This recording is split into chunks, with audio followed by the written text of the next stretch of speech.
अब मैं इस श्रृंखला को आगे बढ़ाते हुए रिक्वेस्ट करूंगी जयवीर यादव जी से कृपया करके मंच पर आए। जिला मीडिया सह प्रभारी भाजपा से जोरदार तालियां हो जाए।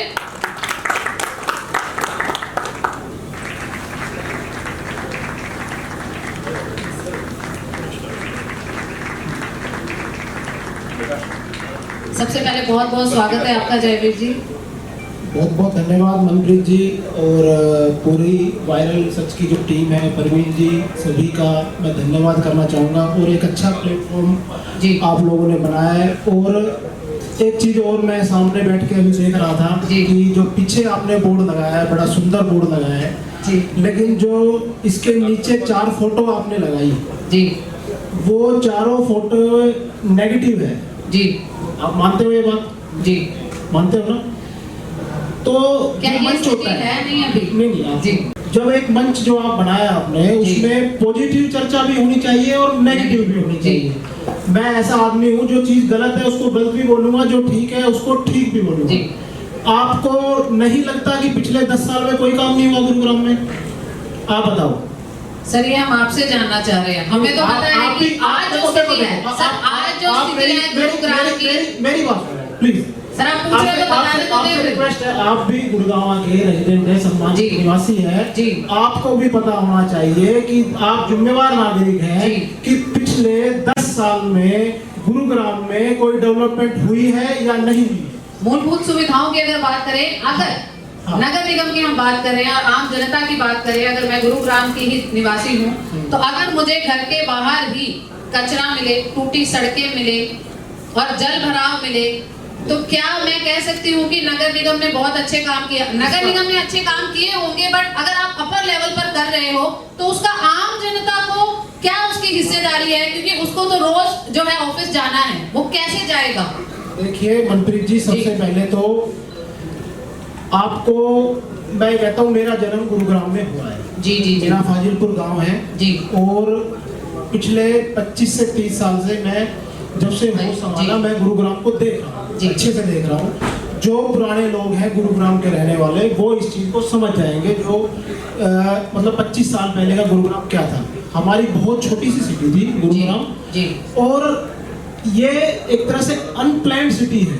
मतलब गुरुग्राम की कोई प्लानिंग हुई नहीं, ये कहने में मेरे को कोई गुरेज नहीं है कि आप समझो मेरी बात को। आप पूरा मेरे को बोल लेने दो या आप बीच में बोलोगे मैं बोल नहीं पाऊंगा। मैं वो कह रही कि आप ही कह रहे हैं अनप्लान्ड है। आप सुन तो लो, आप मेरी बात पूरी सुनो। अनप्लान्ड है, बिल्कुल अनप्लान्ड है जी। उसका रीजन मैं आपको बता देता हूँ, छोटा सा एक उदाहरण मैं आपको दे देता हूँ कि जो हमारा गाँव है जी। आज मैं भाजिलपुर गाँव से बिलोंग करता हूँ, मैं अपने गाँव की बात करता हूँ। और भी लोग बैठे हैं जो गाँव से बिलोंग करते हैं, भाई साहब बैठे हैं धर्मेंद्र जी जी जी। हमारे गांव में पहले जो टोटल पॉपुलेशन होती थी वो ये मान लो कि 1000 लोग रह रहे हैं जी। आज भाई साहब बैठे हैं और भी सब बैठे हैं, आज हमारे गांव की पॉपुलेशन कम से कम मैं ये कहूँगा कि 15,000 या 20,000 भी हो गई है जी। क्योंकि रेंटल सभी ने बनाया हुआ है, लोग बाहर के आ गए हैं और धीरे धीरे अपना जो गुरुग्राम है वो डेवलप हो रहा है और एक बड़ी सिटी बन गया है। लेकिन इसकी प्लानिंग नहीं हुई थी, मतलब उस हिसाब से जैसे हमारे गांव है, हमारे गांव की जो गलियां हैं, गलियां तो वही है ना जी जी जी, जिसपे 1000 लोग रहते थे जी। लेकिन आज क्या हुआ कि बिल्डिंगें बन गई। पहले 1 स्टोरी का मकान था, एक परिवार रहता था, परिवार में 5 लोग रहते थे जी। आज वहीं पर आप ये देखो, उसी प्लॉट में अगर 100 गज की मैं बात करूं जी जी, तो 100 गज में जहां 5 लोग रह रहे थे, आज वहां 100 गज में कम से कम 500 लोग रह रहे हैं जी। तो आपकी प्लानिंग सारी फेल हो गई, आपका सीवरेज का प्लानिंग फेल हो गई, आपकी रोड की, आपकी गली की, आपका इलेक्ट्रिसिटी इंफ्रास्ट्रक्चर की, मतलब सारी प्लानिंग फेल हो गई। ये बिल्कुल मैं इस बात को 100% बिल्कुल खुले में कह रहा हूँ कि प्लानिंग फेल हो गई। क्योंकि गुरुग्राम बहुत ही स्पीड से एक डेवलप सिटी हो रही है, मतलब बहुत इसकी स्पीड जो है बड़ी जबरदस्त है। और एक चीज मैं आपको और कहना चाहूंगा कि गुरुग्राम में आप ये मानो कि हुड्डा सेक्टर्स को छोड़कर जी बिल्डरों का भी एक बहुत बड़ा एरिया है जहाँ पर बिल्डर ने सोसाइटियाँ डेवलप की है जी। और बीजेपी गवर्नमेंट से पहले हुड्डा गवर्नमेंट की अगर बात करें तो उस टाइम में मेरे हिसाब से जितने लाइसेंस दिए गए हैं प्राइवेट बिल्डर को शायद ही किसी गवर्नमेंट में दिए गए हैं। और लाइसेंस दे दिए गए और ना तो वहाँ जहाँ लाइसेंस दिया, जिस जमीन पे लाइसेंस दिया, ना तो वहाँ रोड था, ना वहाँ सीवरेज थी, ना वहाँ इलेक्ट्रिसिटी थी, और बिल्डर ने क्या किया, बिल्डर ने उसको बैग भी दिया। जी जी, बिल्डर ने उसको बैग भी दिया। अब दिक्कत क्या आ रही है कि वहाँ प्लानिंग की, जो भाई साहब कह रहे थे अभी कि आपने वहाँ पीछे निकाल दिया, एक प्रोजेक्ट दे दिया, लेकिन रोड की प्लानिंग पहले होनी चाहिए थी। आप लाइसेंस दे रहे हो, अच्छी बात है, लेकिन पहले प्लानिंग रोड की होनी चाहिए। सीवरेज कहाँ से जाएगा, ड्रेनेज कैसे होगी, आपने लाइसेंस पहले दे दिया, फिर तो आपकी मजबूरी होगी कि रोड आपने यहीं से निकालना है। जी जी, सबसे पहले रोड की प्लानिंग होनी चाहिए, मेरे हिसाब से रोड बनने चाहिए। अब तो क्या हो रहा है कि एक कहावत है पुरानी कि घर भी अगर कोई बिगड़ जाता है ना, तो उसको सुधारने में लाखों मतलब साल लग जाते हैं, सालों लग जाते हैं उसको सुधारने में। ये हमारा जो गुरुग्राम सिटी है, ये एक तरह से इसकी जो प्लानिंग है वो बिल्कुल ही खराब हो रखी है। उसको ठीक करने में ही समय लग रहा है, और ऐसा नहीं है काम नहीं हुए, बहुत काम हुए हैं। अगर गुरुग्राम सिटी की बात करूं, शहर की बात करूं, तो कोई मेरे हिसाब से मेन चौराहे ऐसे नहीं बन रहे होंगे जहां पर अंडरपास नहीं है या फ्लाईओवर नहीं है। जी, कोई भी मेरे हिसाब से ऐसा बच नहीं रहा होगा, और बच रहा होगा तो उसकी भी प्लानिंग चल रही होगी। तो मेन मेरे हिसाब से मेन जो डेवलपमेंट का काम है, सबसे पहले रोड इंफ्रास्ट्रक्चर पे होना चाहिए। अगर आपके रोड अच्छे हैं और आपकी ड्रेनेज अच्छी है, सीवरेज अच्छी है। अब देखो नए जो सेक्टर आ रहे हैं, अगर उनकी की बात करें, वहाँ प्लानिंग कुछ ठीक है, मतलब ज़्यादा ठीक तो वहाँ भी नहीं है, कुछ ठीक है। जैसे पुराना ओल्ड गुरुग्राम है, जो ज़्यादा समस्याएं हैं वो ओल्ड गुरुग्राम में ज़्यादा है, क्योंकि जो मैंने आपको रीजन बताया, आप उससे समझ गए होंगे कि जो प्लानिंग, जो गलियां थी वो छोटी थी। अनऑथराइज कॉलोनियां बहुत कटी है गुरुग्राम में, अनऑथराइज कॉलोनियां बहुत कटी है। अभी तो अंकुश लगा है, लेकिन पहले अनऑथराइज कॉलोनियां बहुत कटी है, वहाँ कोई प्लानिंग नहीं थी। 11 फुट के रास्ते भी छोड़ दिए, 20 फीट के रास्ते भी छोड़ दिए, फिर कोई नक्शा पास नहीं है, कोई किसी से परमिशन नहीं लेनी। आप 5 फ्लोर बना रहे हो, 6 फ्लोर बना रहे हो, सेटबैक आप छोड़ नहीं रहे हो। देखो इसमें कुछ ना कुछ कसूरवार हम लोग खुद भी हैं। हमें खुद भी समझना चाहिए कि हमारी सिटी है और इसको कैसे हम साफ सुथरा रख सकते हैं। जैसे अभी थोड़ी देर पहले भाई साहब कह रहे थे कि भाई अपने घर से आप स्टार्ट करो, आपकी खुद की जिम्मेवारी भी बनती है कि आप अपने घर को, अपनी सोसाइटी को और अपने समाज को आप कैसे आप ठीक रख सकते हैं, ये आपकी खुद की जिम्मेवारी भी है। एक बात और कहना चाहूँगा कि अभी भाई साहब कह रहे थे कि भाई एक वार्ड वाइज जैसे जो हमारे काउंसलर बनते हैं, वार्ड कमेटी मेरे हिसाब से हर उसमें होती है, हर वार्ड में कमेटी बनती है जिसमें लोग होते हैं। और वो अब काउंसलर अपने हिसाब से बनाता होगा, या तो जो मेरे को लगता है कि भाई जो उसके हिसाब के बंदे हैं वो वार्ड कमेटी में आते हैं। हाँ, वार्ड कमेटी तो है, लेकिन ऐसा है कि गांव जैसे मैं अपनी एक सोसाइटी में रह रहा हूँ या मैं गांव में रह रहा हूँ, तो मेरी खुद की जिम्मेवारी है। मैं जागरूक नागरिक होने के कारण किसी ठेकेदार को कोई ठेका अलॉट हुआ तो उसका वर्क ऑर्डर देख लेना चाहिए कि आपने क्या करना है, क्या आप किस स्ट्रेंथ की रोड बनाओगे, उसकी चेकिंग आप करा लो, किसी और अथॉरिटी से करा लो। भाई ठेकेदार तो सेटिंग कर लेते हैं, बिल्कुल ठीक कह रहे हैं भाई साहब कि भाई यहाँ से तोड़ दिया, यहाँ मेरा ये पास हो गया टेंडर, ठीक है भाई हो गया।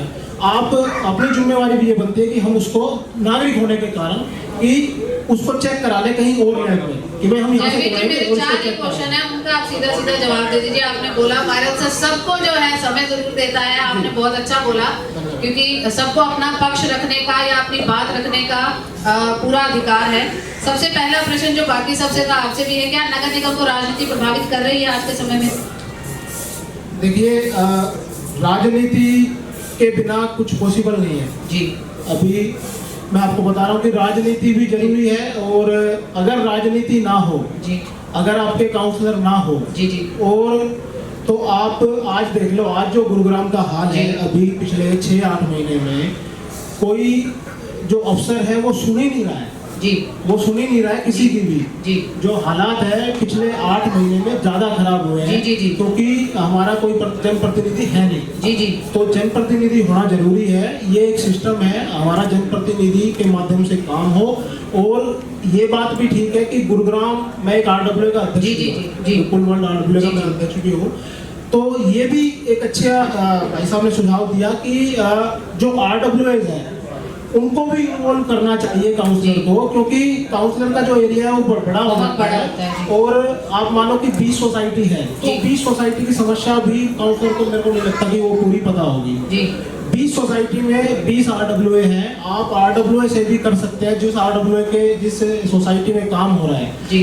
काउंसलर को चाहिए कि वो उनसे एक लेटर ले लें RWA से भी कि भाई हाँ काम आपके हिसाब से ठीक हुआ है जी, और उसके बाद ही वो जो सेटिस्फैक्टरी लेटर देते हैं, जी, हाँ, देते हैं जी, भाई ठेकेदार की पेमेंट हो जाए, ऐसे काम ठीक किया। तो मेरे हिसाब से इस पे भी एक प्लानिंग होनी चाहिए कि RWS से लेटर लेके और काउंसलर को फिर ठेकेदार को लेटर देना चाहिए। और काम का सिस्टम भी यही है, तभी आप ग्राउंड लेवल पे अच्छे से काम करा पाओगे। देखो पैसे अलॉट होते हैं, एक करोड़ का टेंडर है तो 1 करोड़ लगने चाहिए। उसमें ऐसा नहीं है कि 50 में या फिर वो 1 करोड़ भी नहीं लगा। उसमें जागरूक होने की जरूरत है और आम नागरिक को भी जागरूक होने की जरूरत है। डेवलपमेंट की अगर बात करें, हमने आपका ओवरऑल जो आपने बताया वो हमने सुना कि जनसंख्या के ऊपर भी आधारित है, क्योंकि फोरकास्टिंग नहीं हुई, पहले क्या था और अब क्या है उसमें डिफरेंस है। तो आपको क्या लगता है कि डेवलपमेंट हुई है या नहीं हुई है नगर निगम को लेकर अगर हम बात करें तो? 100% डेवलपमेंट हुई है जी, बिल्कुल हुई है। और मैं कह रहा हूँ आज भी क्या हो रहा है, आज के दिन भी ये हो रहा है कि प्लानिंग जब करते हैं जी, वो कमी है। मैं कह रहा हूँ सिर्फ एक कमी है प्लानिंग की जी। प्लानिंग जब करते हैं कि जब उसकी जरूरत है, मतलब प्लानिंग होनी चाहिए 10 साल 15 साल बाद की जी, कि आज से 15 साल बाद क्या सिचुएशन होने वाली है, वो प्लानिंग आज होनी चाहिए जी। लेकिन दिक्कत क्या हो रही है कि प्लानिंग जो आज समस्या आ गई ना, तो उसकी प्लानिंग आज ही करते हैं, वो जब तक वो रेडी होती है उसके बाद वो अगली समस्या खड़ी हो जाती है। तो प्लानिंग की कमी है। और अगर हम तीसरी बात करें भ्रष्टाचार की, नगर निगम में भ्रष्टाचार, यहाँ हम काफी खबरों की सुर्खियां देखते हैं, भ्रष्टाचार का अड्डा, भ्रष्टाचार बहुत ज्यादा बढ़ गया है, इसकी एवज में इतने मांगे, इसकी एवज में इतने मांगे, फ्लोर्स के लिए जैसे सभी बता रहे थे। आपका क्या कहना है, आपके विचार? देखो हमारे से तो किसी ने मांगे नहीं आज तक, वही सारिका जी ने भी कहा था, उनसे भी नहीं मांगे। वही मैं तो अब लोग कह रहे हैं भ्रष्टाचार हो रहा है, अब हमें तो समझ में आ नहीं रहा, या हो रहा है तो फिर उसकी शिकायत करें जी। अगर भ्रष्टाचार कोई अफसर पैसे मांग रहा है, हम इतने लोग यहाँ बैठे हैं, किसी से पैसा मांगा, और अगर मैं बिल्कुल एक कड़वी बात कह रहा हूँ कि आप लोग या उसमें मैं भी आ गया कि कोई पैसे देके, मैं ये कहूँ मैं अपने पैसे देके कोई काम करा के आ गया, तो वो भ्रष्टाचार नहीं है। आपने भी भ्रष्टाचार किया है, आपने भी भ्रष्टाचार किया, आप दोषी हो, क्योंकि आप पैसे देके काम करा के आए हो। आपने क्यों करा, क्यों दिया आपने पैसे? आपने दिया तो मतलब आप दोनों बिल्कुल। अगर मैं अपनी स्वेच्छा से पैसे दे के आया हूँ कि मैं ये पैसे लो जी और मेरा ये काम कर दो जी, तो मैं भी तो उसको बढ़ावा दे रहा हूँ ना। आप पैसे दो ही मत, काम होगा, जायज काम कोई रोक नहीं सकता। तो इन चीजों का हल क्या है? अगर हम समस्याओं के ऊपर बात करें, मूलभूत सुविधाओं पे बात करें, या पीछे जो 4 फोटोज लगी उनकी बात करें, समाधान क्या है इन चीजों का? इनमें से 2 फोटो अगर अच्छी लगा देते ना, फ्लाईओवर्स की और रोड्स जो अच्छे बने। फ्लाईओवर की सिर्फ फोटो है, तो जल भराव में पूरा भरा हुआ था, वो लगाई नहीं वो जल भराव की लगा देते, एक बिना जल भराव की भी लगा देते। क्या आप बताएं समाधान क्या है? अब ये बताओ, जो जल भराव हुआ कितनी बारिश हुई थी उस दिन? सर बारिश तो हुई थी, पर कुछ हद तक तो कम होना चाहिए। ये नहीं कह रहे, ठीक है, आप इंफ्रास्ट्रक्चर की बात करें उतना नहीं है, फोरकास्टिंग नहीं है, प्लानिंग नहीं है। बारिश ही एकदम ज्यादा हो गई जी, कि हद से ज्यादा बारिश हो गई और एकदम हो गई 1-2 घंटे में, तो जल भराव तो होगा। और कितना समय लगा उसको निकलने में? सर समय तो लगा, सुबह से शाम तक लोग ट्रैफिक में फंसे रहे हैं, राजीव चौक पर लाइव चला है वो। उसी के लिए मैं धन्यवाद करना चाहूँगा माननीय मुख्यमंत्री जी का। अभी 3-4 दिन पहले ही उन्होंने ड्रेनेज के लिए स्पेशल गुरुग्राम की ड्रेनेज के लिए भी एक बजट अलॉट किया है, और उस पर भी काम होगा। और आने वाले समय में जल्द ही इन चीजों से छुटकारा मिल जाएगा, और बहुत फर्क हुआ है पहले से। तो हम ये सोच सकते हैं कि आने वाले समय में हम बेहतर से बेहतरीन गुरुग्राम देखेंगे। बिल्कुल, दिशा और दशा दोनों चेंज हो जाएगी। और मैं ये कह रहा हूँ कि जो लोग पुराने यहाँ रह रहे हैं पिछले 15 साल से या 20 साल से, वो 10 साल पहले का गुरुग्राम और आज का गुरुग्राम साफ आपको नजर आएगा। चाहे राजनीति नहीं होनी चाहिए उसमें, राजनीति होगी, देखो जो विपक्ष का आदमी होगा वो विपक्ष की बात करेगा, जो पक्ष का आदमी होगा वो पक्ष की बात करेगा, चाहे गलत हो रहा हो। जी। विपक्ष के आदमी ने अगर ठीक काम भी हो रहा है उसको भी गलत बताना है जी। तो एक न्यूट्रल आदमी, गुरुग्राम की चर्चा कर रहे हैं कि हमें उसको बेहतर कैसे बनाना है, वो तो मैंने बता ही दिया सारा कि हमें एक जिम्मेवार नागरिक होने के नाते हमें अपनी जिम्मेवारी भी समझनी चाहिए। जब हर आदमी अपनी जिम्मेवारी समझने लग जाएगा, तो कोई भी सरकार हो, कोई भी पार्षद हो, निश्चित रूप से आपका काम अच्छा होगा। बहुत बहुत धन्यवाद जयवीर जी हमारे साथ बात करने के लिए।